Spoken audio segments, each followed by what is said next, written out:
All right, let's jump right in. Japan is making a huge pivot on its national security policy, and frankly, it's got the world watching. Today, we're digging into an editorial from the Sankei Shimbun that really unpacks the why, the what, and the how of this new defense strategy. We're kicking things off with this quote because, honestly, it's the key to the whole thing. The entire argument from the editorial hinges on this one idea. A stronger defense isn't about looking for a fight, it's about making sure one never even starts. Keep that in mind, because everything else builds on it. So, who's steering this ship? Well, that would be the new Prime Minister Sanae Takaichi. Her very first policy speech on October 24th set the stage for her administration, and the editorial we're looking at really zeroes in on one part of it. Now, she talked about all the big domestic issues you'd expect. The economy, social security. But according to the editorial, it was her really forceful stance on national security that made everyone sit up and take notice. That was the especially striking part of the whole address. Okay, so you gotta ask, right? Why the sudden, intense focus on defense?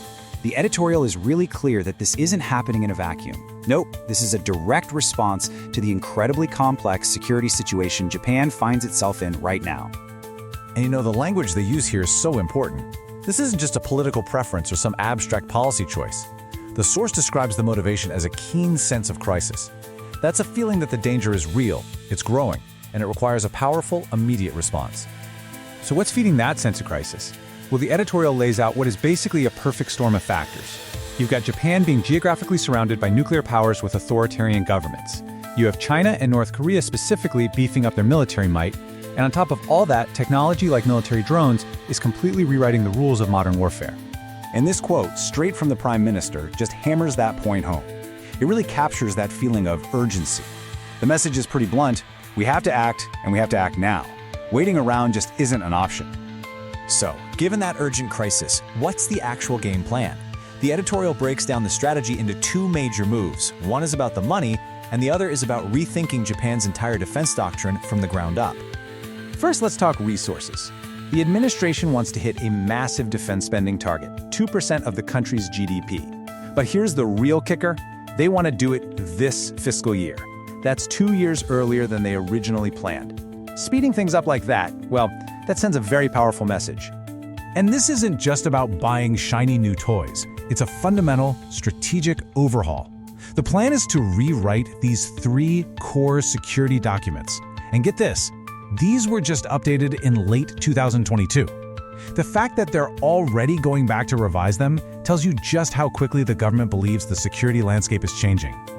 Look, having a bold plan is great, but actually making it happen, that's a whole different ballgame. The editorial points to 2 things that are absolutely critical to making this new defense posture a reality: strong international partnerships and solid support back home.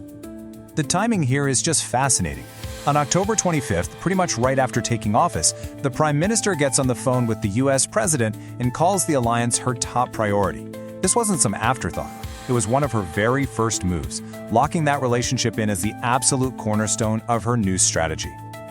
But the editorial also makes it really clear that this can't just be a top-down order. For a defense buildup this big, you absolutely have to have the public on your side. And to get that support, the government now has a big job ahead of it. It has to clearly and transparently explain the why, the what, and the how of this whole plan to the Japanese people. So you see how all these pieces, the sense of crisis, the jump in spending, the strategic rethink, the diplomacy, they all funnel back to that single powerful idea we started this whole thing with. And that brings us to the editorial's final verdict. It frames this entire massive defense shift not as an act of aggression, but as a necessary step to build a deterrent so strong that it actually stops a conflict before it can even begin. The endgame here, they argue, is peace through strength. So, the editorial makes a pretty compelling case that this is all a path to prevention. But, as Japan's new defense posture starts to take shape, it leaves us with the big question, doesn't it? Will this strategy of deterrence really, truly lead to a more stable and peaceful future?